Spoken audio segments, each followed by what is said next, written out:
Olá pessoal, sejam bem-vindos ao nosso canal. Eu mencionei no vídeo passado que eu faço 12 perguntas para os meus alunos de mestrado e doutorado relacionadas com o cérebro, com a mente, com criatividade, com pensamento, ondas cerebrais. Se eles tiverem aulas sobre esses assuntos em sala de aula lá no primário, secundário, até na faculdade, e eles dizem que não tiveram. Isso mostra que a nossa educação tradicional, ela não dedicou importância devida para nos ensinar como é que o nosso cérebro é formado, para que nós possamos usufruir de sua complexidade com muito mais facilidade. É um órgão muito complexo e nós precisamos de entendê-lo melhor, porque ele depende do uso que nós fazemos dele, leva o sucesso ao fracasso. Por isso que eu sou contrário àquelas políticas governamentais de que o indivíduo tem que ser aprovado, independente se ele aprende ou não. E não é o diploma que vai dar um profissional de ponta, de alto nível. É o conhecimento que ele adquire e como ele usa esse conhecimento. Então não é só aprender, não é só adquirir conhecimento, mas também aprender a usar esse conhecimento com propriedade. Então, aqueles estudantes que entram nesse tipo de comportamento, não levam a sério, não estudam, dificilmente eles vão ser um profissional valorizado lá na frente. Eles estão escamoteando o futuro deles. Então, cuidado com isso daí. Procure pagar o preço mesmo, vale a pena pagar o preço. E é por isso que eu quero, esse vídeo, eu vou passar informações mais assim, básicas do nosso cérebro, porque não é um assunto que não dá para explorar em apenas um vídeo curto como esse daí, né? Mas pelo menos vai passar uma base de conhecimento do cérebro para vocês. E o que eu queria falar então, em primeiro lugar, é sobre a evolução cerebral do ser humano, comparando ele com os outros primatas. Lembrando que nós temos mais de 98% de similaridade genética com os chimpanzés e os bonobos. Os bonobos, eles são um tipo de chimpanzés um pouquinho menores, evidentemente uma outra espécie. E mais recentemente, em questão de 1 ou 2 anos, os cientistas descobriram a principal razão por sermos diferentes de todos os outros primatas na capacidade de comunicação. Veja que nenhum outro primata consegue pronunciar, às vezes, uma frase sequer, uma palavra sequer, não consegue nem pronunciar palavras, muito menos, então, frases, ideias. E a comunicação deles é através de gritos, de gestos, porque eles não têm habilidade de comunicar como nós temos. E a principal diferença é que as pregas vocais dos seres humanos são as mais simples de todos os primatas. E por ser simples, fica mais fácil nós criarmos sons totalmente diferentes que eles não conseguem criar. E quanto mais facilidade a gente tem de se comunicar, mais fácil a transferência de conhecimento. É mais fácil, então, a evolução da nossa espécie comparada com as outras espécies.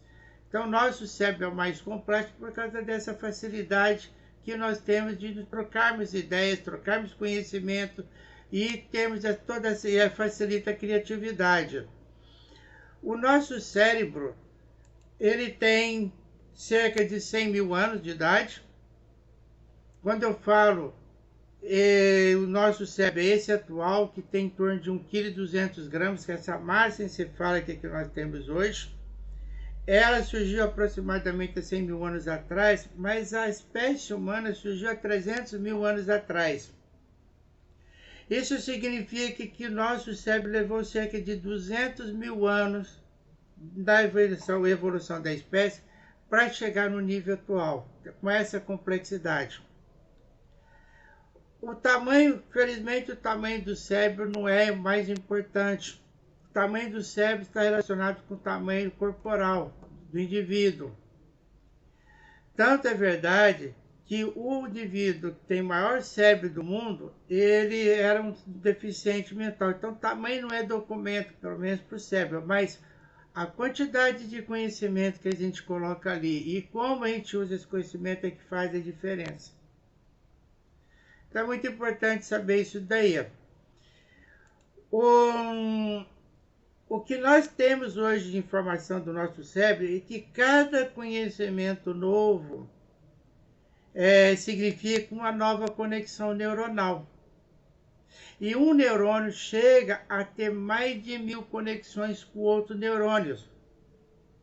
Isso significa que naquela parte cerebral que a gente mais usa, nós temos então uma densidade neuronal muito maior, o cérebro é mais denso, principalmente devido às conexões neuronais que ocorrem ali.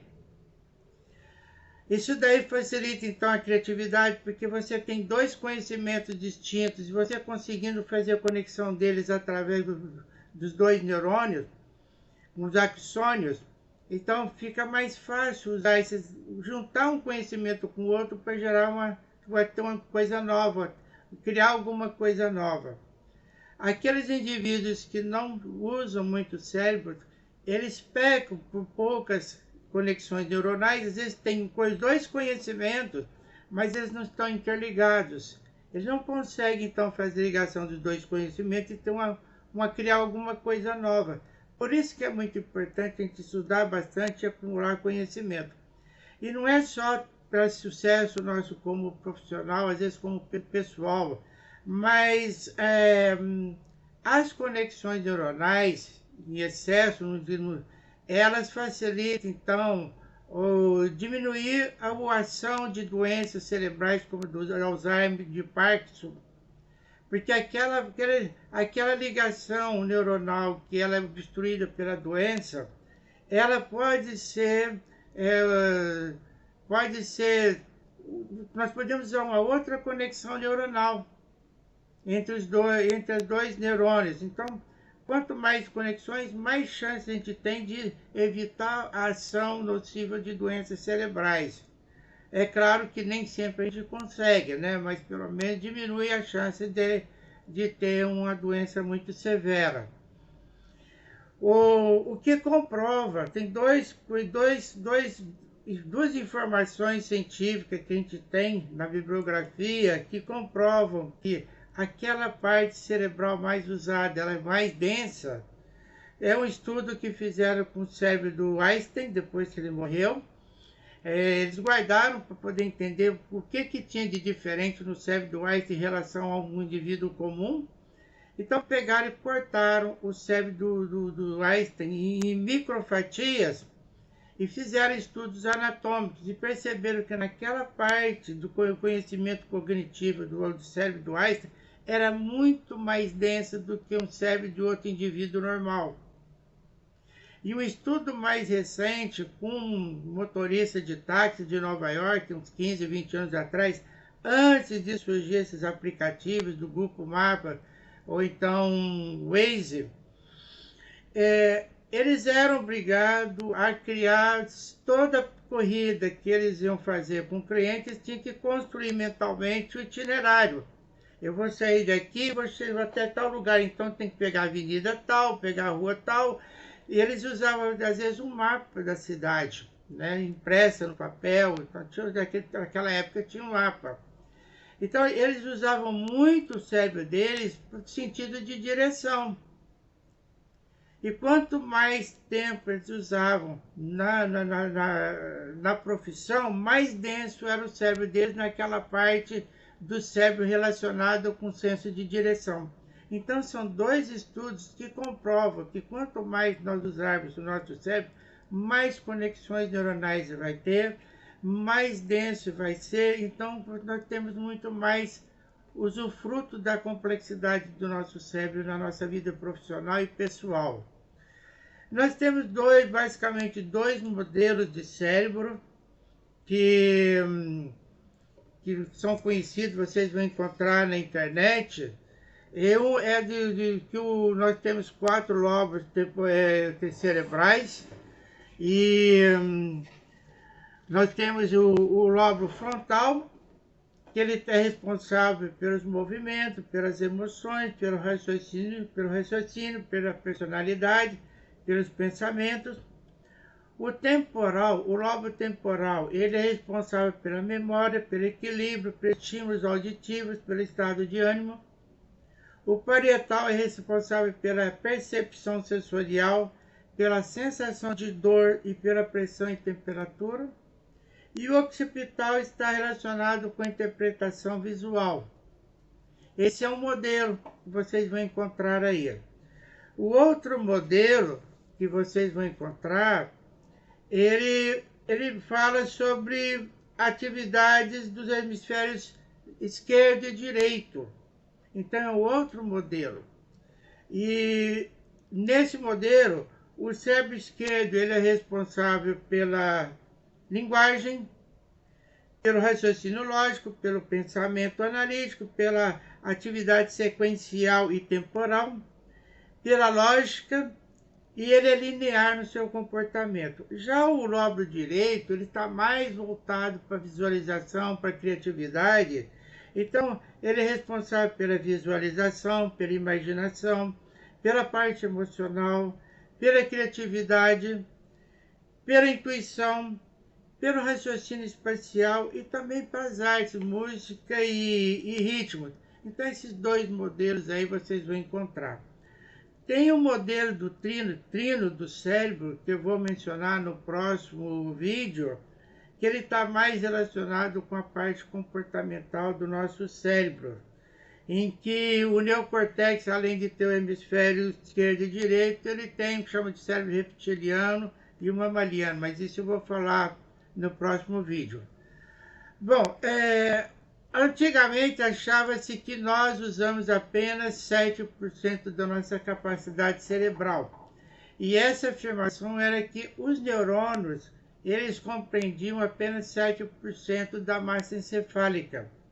Então eles acreditavam que todo o conhecimento era armazenado só nos neurônios. Mas estudos mais recentes mostraram que nós acumulamos conhecimento também nas ligações neuronais, que são os axônios. Então nós conseguimos armazenar em todo o cérebro, ou nós conseguimos usar toda a capacidade cerebral, mas temos que ter o conhecimento acumulado ali. Nós temos que realmente encher o nosso cérebro de conhecimento, porque senão não vai adiantar. Temos uma máquina fantástica, mas com pouca informação dentro dela, certo? Então, era isso que eu queria passar para vocês.